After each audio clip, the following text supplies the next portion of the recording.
Start. पिछले कुछ वर्षों में देश में कानून का सदुपयोग एक गंभीर चिंता का विषय बनकर उभरा है, जिसने कानूनी पेशेवरों, नीति निर्माताओं और आम जनता का ध्यान आकर्षित किया है। कानून समाज में व्यवस्था बनाए रखने, अधिकारों की रक्षा और न्याय सुनिश्चित करने के लिए बनाए जाते हैं, लेकिन उनका दुरुपयोग न केवल अदालतों के कीमती समय को जाया करता है, बल्कि कई बार अन्यायपूर्ण परिणाम भी दे सकता है। इससे न्याय के प्रति जनता के विश्वास को ठेस पहुंचता है और यह कानून के शासन को कमजोर कर सकता है। ऐसे मामलों से अदालतों पर मुकदमों का अनावश्यक बोझ पड़ता है, जिससे न्याय प्रणाली में बाधाएं उत्पन्न होती हैं। कुछ लोगों की ओर से अपने निहित स्वार्थों के लिए न्यायिक प्रणाली के दुरुपयोग की इस बढ़ती प्रवृत्ति की सर्वोच्च न्यायालय ने सोमवार को कड़ी निंदा की। साथ ही कहा कि आपराधिक कानून व्यक्तिगत दुश्मनी निपटाने के लिए प्रतिशोधात्मक कार्रवाई का जरिया नहीं बन सकता और सभी अदालतों को ऐसी प्रवृत्तियों के प्रति सतर्क रहना होगा। पैरा। किसी कानून का दुरुपयोग तब होता है जब उसके प्रावधानों की व्यापकता और लचीलेपन का अनुचित फायदा उठाकर उसे अपना निजी हित साधने के लिए इस्तेमाल करने की कोशिश की जाती है। इसके कई रूप हो सकते हैं, जिनमें झूठे आरोप, व्यर्थ की मुकदमेबाजी और कानूनी खामियों का लाभ उठाने का प्रयास भी शामिल है। इस तरह के मामलों की बढ़ती संख्या, जहां वास्तविक विवादों से जुड़े मुकदमों के फैसले में देरी का कारण बनती है, वहीं इससे न्याय संसाधनों की बर्बादी भी होती है और न्यायिक प्रणाली की विश्वसनीयता कमजोर होती है। कई बार कानून में अस्पष्टता के कारण भी उसके दुरुपयोग की संभावना बढ़ जाती है। ऐसे में देश के नीति निर्माताओं का दायित्व है कि वे सभी पहलुओं पर व्यापक चर्चा और गहन मंथन के बाद कानून का अंतिम प्रारूप तैयार कर उसे लागू करें, ताकि उसमें ऐसी कोई खामी न रहे जिसका आगे चलकर दुरुपयोग किया जा सके। समाज में न्याय की भावना और कानून के शासन के प्रति सम्मान को बनाए रखना बेहद जरूरी है। पैरा। इसमें दो राय नहीं है कि जब कानून का दुरुपयोग होता है तो न्याय व्यवस्था में जनता का विश्वास कम हो जाता है।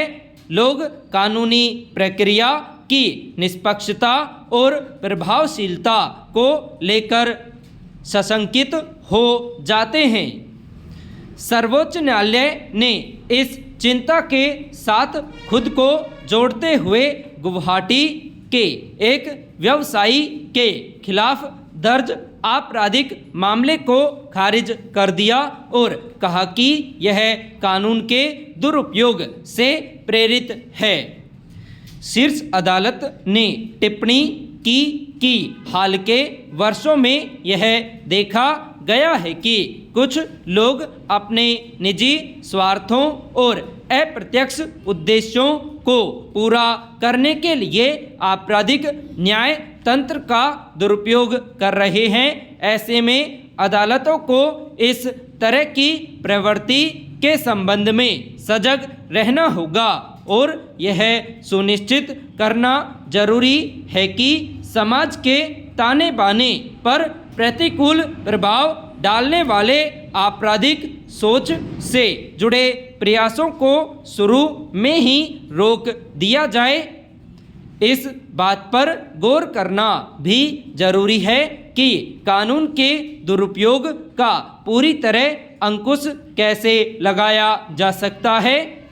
विधि विशेषज्ञों का मानना है कि कानूनी प्रावधानों के उचित उपयोग के बारे में जन जागरूकता बढ़ाने तथा शैक्षिक एवं कानूनी साक्षरता कार्यक्रम इस संबंध में महत्वपूर्ण भूमिका निभा सकते हैं। इसके साथ ही कानूनों की समय समय पर समीक्षा होनी चाहिए और अगर जरूरी हो तो उनमें संशोधन किया जाना चाहिए। पैरा लंबे समय से बहुत सारे मोबाइल उपभोक्ताओं की यह शिकायत रही है कि उनके पास अनजान नंबरों से फ़ोन आते हैं और या तो उन्हें नाहक खरीदारी के जाल में उलझाने की कोशिश की जाती है या फिर किसी चीज़ का प्रचार किया जाता है। इसके अलावा पिछले कुछ समय से डिजिटल फर्जीवाड़ा और ठगी के मामले भी तेजी से सामने आने लगे हैं और इसके लिए भी अनजान नंबरों से किसी को फ़ोन किया जाता है। सच यह है कि सिर्फ अवांछित कॉल के रूप में दिखने वाली यह समस्या अब बहुत ज़्यादा जटिल हो चुकी है।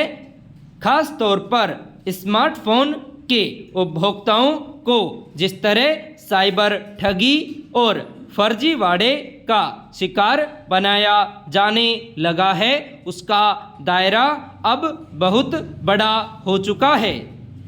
इसलिए अगर इस तरह की ठगी या उपभोक्ताओं को नाहक ही परेशान करने वालों के खिलाफ भारतीय दूरसंचार नियामक प्राधिकरण यानी ट्राई ने सख्त कदम उठाया है तो यह स्वागत योग्य है, मगर ट्राई को यह देखने की ज़रूरत है कि इस समस्या के तार कहाँ जुड़े हो सकते हैं और इस संबंध में और क्या करने की ज़रूरत है। पैरा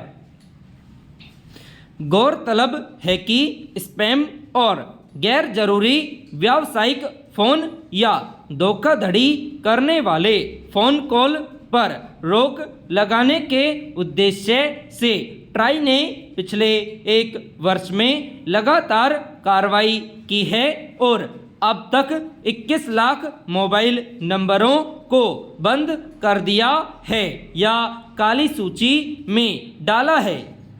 इस तरह के कदम की ज़रूर काफ़ी समय से महसूस की जा रही थी, मगर यह भी ध्यान में रखने की ज़रूरत है कि आजकल फ़ोन के जरिए फर्जीवाड़ा या ठगी करने वाले या फिर अपने कारोबार को विस्तार देने के लिए मोबाइल उपभोक्ताओं के पास अवांछित कॉल करने वाले लोगों ने संगठित तौर पर नए नए विकल्प निकालने शुरू कर दिए हैं।